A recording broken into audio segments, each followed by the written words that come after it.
Madam President, Madam President, Excellencies, ladies and gentlemen, Namaskar from the people of Bharat. We are gathered here 8 decades since the founding of this unique body.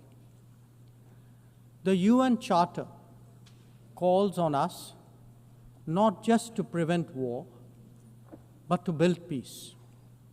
Not just to defend rights, but to uphold the dignity of every human being.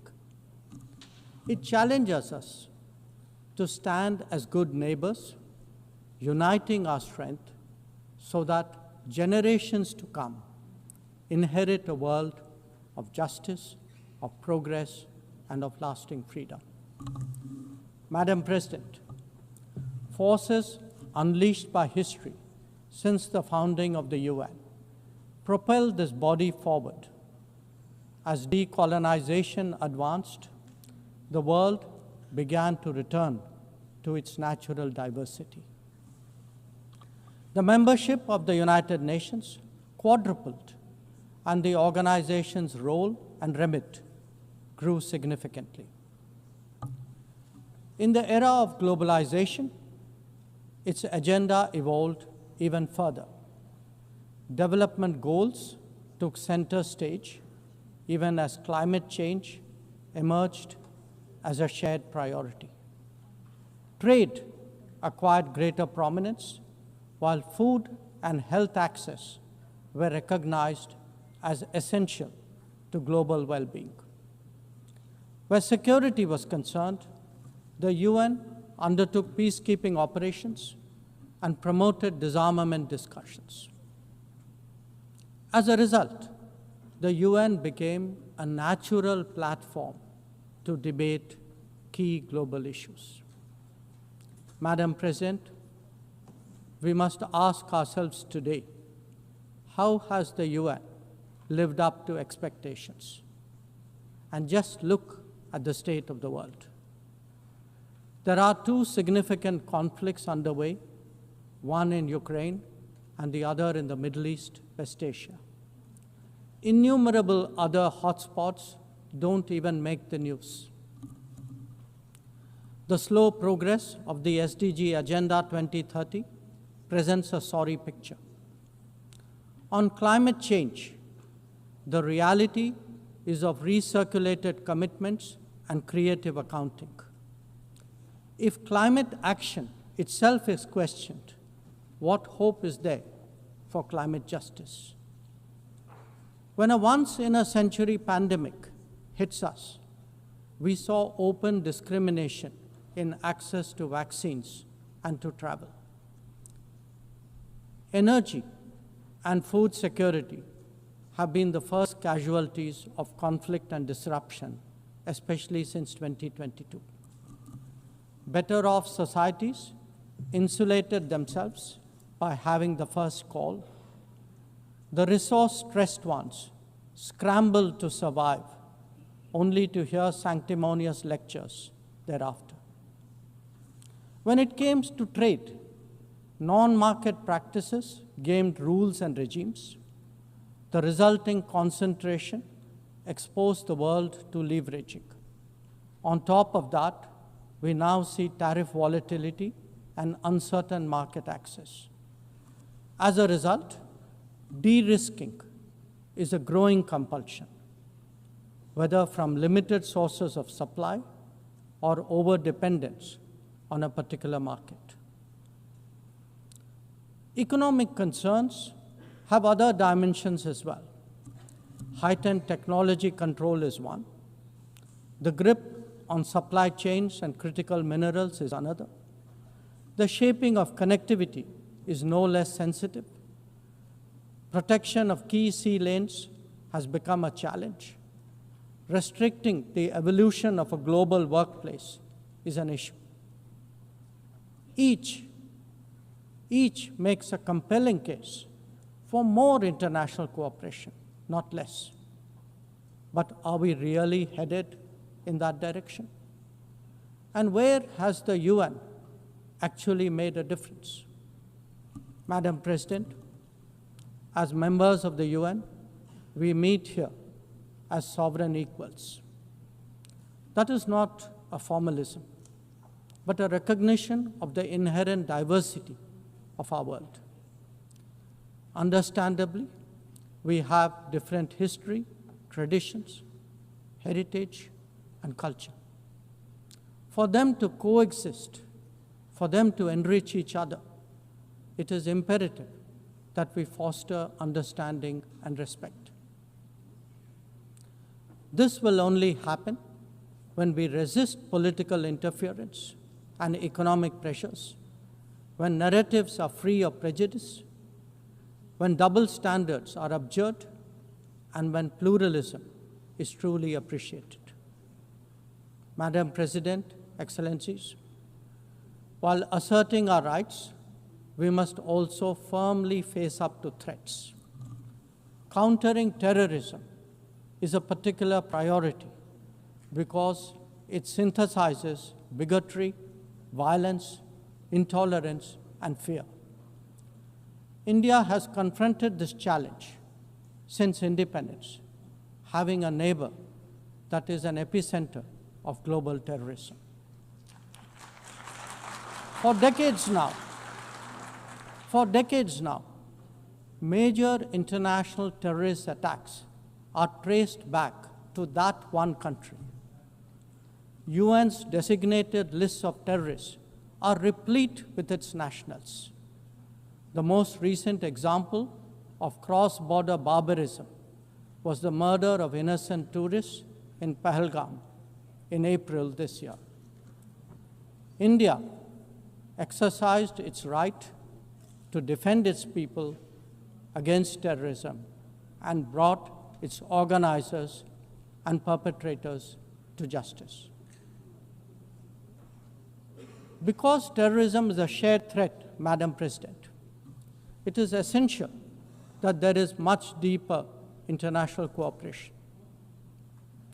When nations openly declare terrorism a state policy, when terror hubs operate on an industrial scale, when terrorists are publicly glorified, then such actions must be unequivocally condemned. The financing of terrorism must be choked, even as prominent terrorists are sanctioned. Relentless pressure must be applied on the entire terrorism ecosystem. Those who condone nations that sponsor terror will find that it comes back to bite them. Madam President, an objective report card will show that the UN is in a state of crisis. When peace is under threat from conflicts, when development is derailed by lack of resources, when human rights are violated by terrorism, the UN remains gridlocked. As its ability to forge common ground diminishes, belief in multilateralism also recedes. Central to the erosion of the UN's credibility has been resistance to reform. Most members strongly desire change, but the process is being made an obstacle to the outcome. It is imperative that we see through this cynicism and purposefully address the reform agenda. The historical injustice done to Africa should be redressed. Both permanent and non-permanent membership of the Council must be expanded. A reformed Council must be truly representative, and India stands ready to assume greater responsibilities. Madam President, today the predicament of the Global South is especially acute. Bharat, under the leadership of Prime Minister Narendra Modi, believes that it has both a duty to contribute and an obligation to motivate.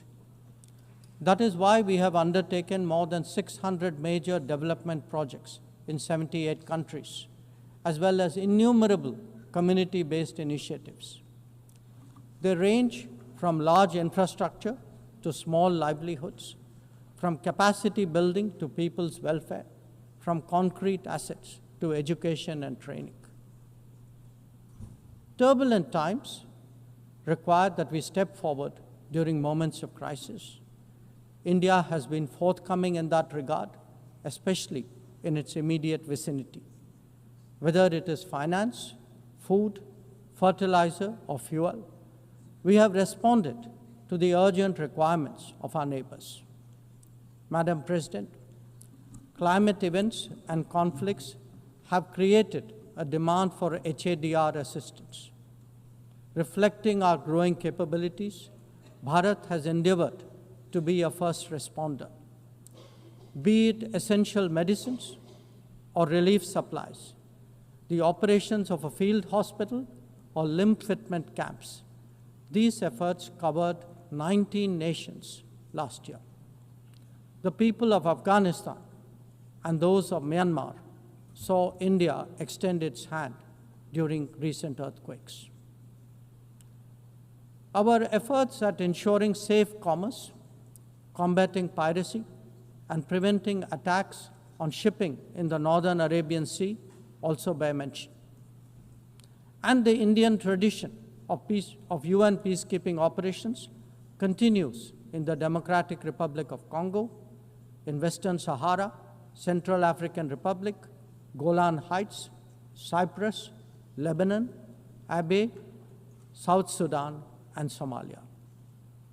To put it clearly, our soldiers ensure peacekeeping, our sailors protect maritime shipping, our security counters terrorism, our doctors and teachers facilitate human development the world over, our industry produces affordable products, our techies promote digitization, and our training facilities are open to the world.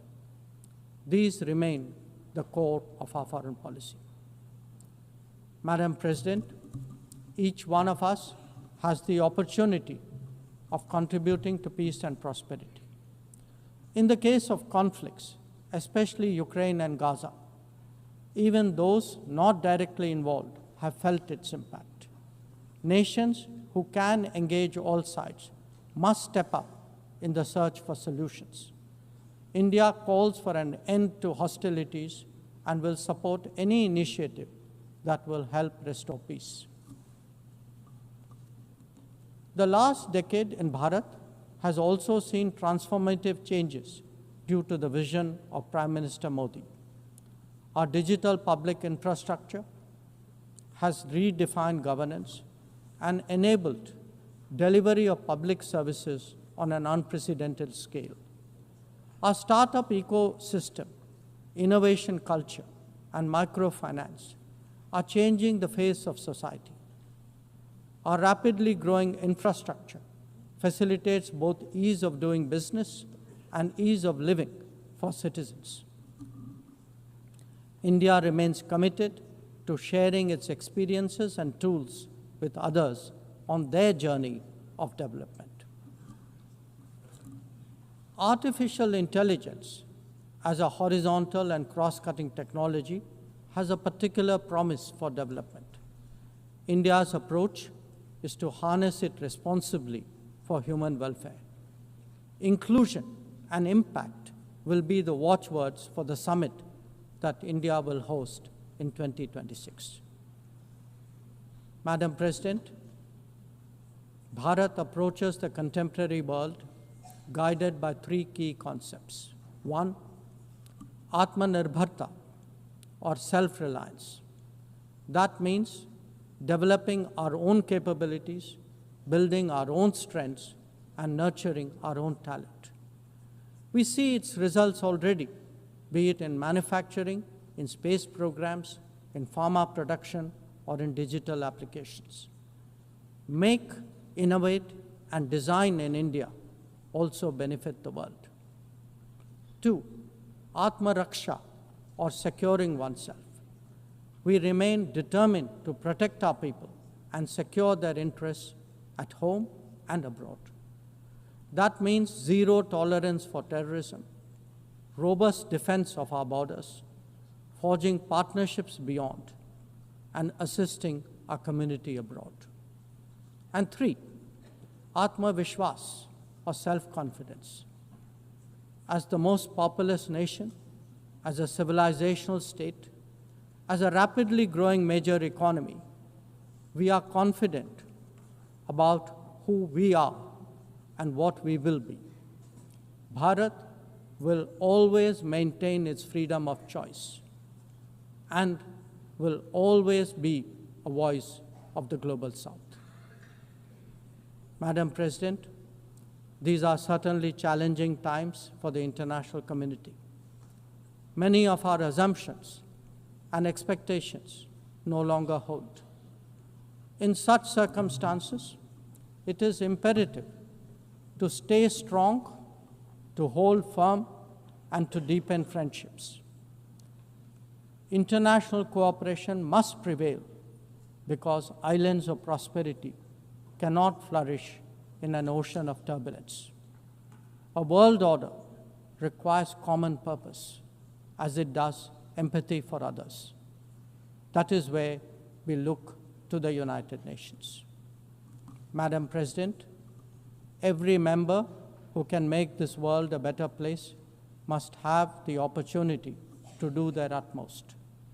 And for that to happen, reformed multilateralism is the obvious way. The 9th decade of the UN must be one of leadership and hope. Bharat will do its fair share and more. I thank you.